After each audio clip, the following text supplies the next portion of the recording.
Hey guys, I'm nearly UL 50. It's safe to say I've played this game quite a fair bit. So here's 7 things I wish I knew before I started.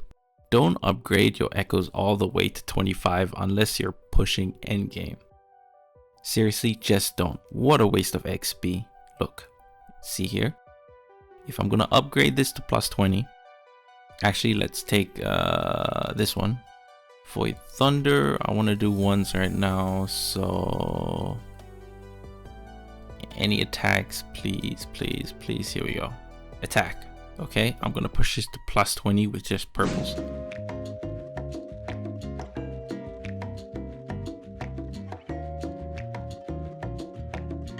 Okay, it takes 40 purple seal tubes, right? Now let's try push this to plus 25 from 20. Just for the sake, we'll... Oh man, this is gonna hurt me, but you know, it's fine. Hopefully it rolls well. Don't do this, by the way. Okay, so I'm gonna tune real quick just to see if I get lucky. Hey, it's a low crit damage roll. Okay, that's not bad, but that's not the point. So once again, from plus 20 now, let's go up to plus 25 with just purples. 32 seal tubes. 32. From 0 to 20, it was 40. From just 20 to 25, right, for an additional 3% attack and one more substat, you need to use 32 seal tubes. That's nearly the same amount from 0 to 20. Don't do it. Hey, come here, look at me. Hey, look at me. What'd I say? What you're going to do instead is you're going to prioritize getting your other echoes leveled up to around plus 15, plus 20 and see how well they roll.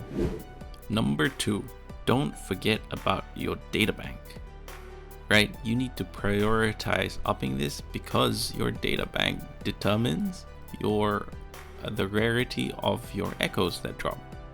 So you can see right now I am 11 and there's a 30% chance for me to get purple. The gold standard is to be around 15 because that's when the gold echoes start dropping. That's where you want to be because gold echoes is what you want to invest in. Now the thing is, you'll probably be at 14 once you've pretty much increased everything to purple, right? Like let's go to the data bank over here. And we look at the echo collection progress. Once this are all purple, you'll probably be around 13, 14 and hard stuck. And the reason why is probably because you haven't done your milestones, right? So if you head over to your milestones, where the milestones are right here, you can see that there is data bank experience for completing stages. This is probably what you're missing to hit 15. Now on the subject of echoes, if we just go back to the data bank real quick. So number 3 is that if you look at your data bank, there's such thing as an enhanced drop rate, right? These applies to your overlords and calamities. These are your overworld bosses and your weekly bosses.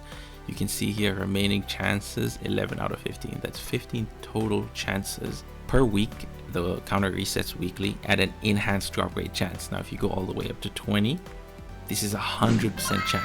So if you're farming for a specific boss echo and it's the start of the week, don't waste these 15 chances on some random boss that you don't need. Look at me.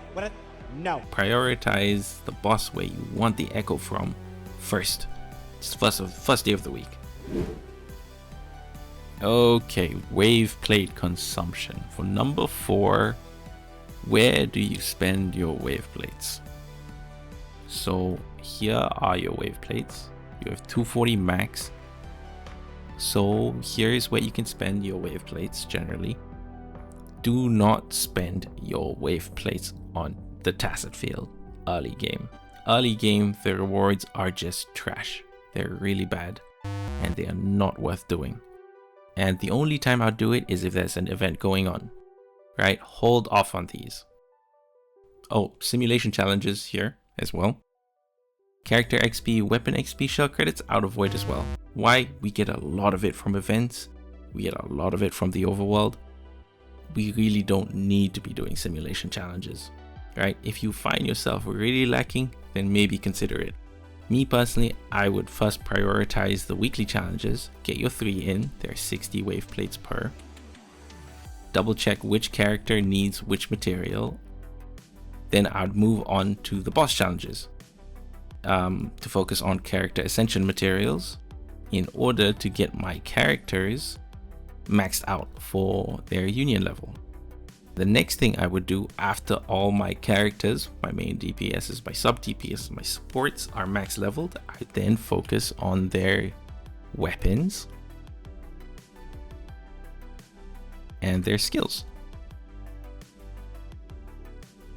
So you can see here that we need materials for both the weapon and the skills from forgery domains. So after I'm done with bosses with my wave plates, and there's no reason more to do them, i.e. my characters are leveled up, I will shift over to the forgery domains. These here are the forgery domains. Just double check again which character, which weapons need which materials, and then run that domain. For example, if I'm leveling Jian or Calcharo, they'll need wave 1 residue, and I will then go ahead and run a couple of those. They're 40 wave plate per. For number 5, we're going to be talking about Astrites.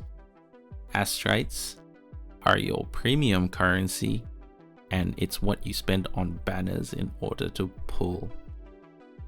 Now the limited banners are gone because we're shifting to new banners soon. Don't spend your Astrites on standard banners. You want to be spending them on limited banners because those are where your most powerful characters and most powerful weapons are going to be coming from. And plus they're limited, right? They're going to come, they're going to go. Standard banners are going to be here forever. And so you can work on them with the rewards given in game over time. There's no worries here. Pull as you go. Save your Astrites, guys. Spend them on the limited banner. Number 6, don't invest in every single character you get. Resources are limited, you only have a limited amount of wave plates to spend, so you will not be able to level everything. You'll spread yourself too thin and you'll find yourself not able to level all the characters you want. So my suggestion is early game, you focus on 2 main DPSs. Let's say I picked Encore and Calcharo. Right, so I will invest all my resources into increasing their level first, their weapons first, and their skills first. And once they're done, I will then invest in a sub DPS.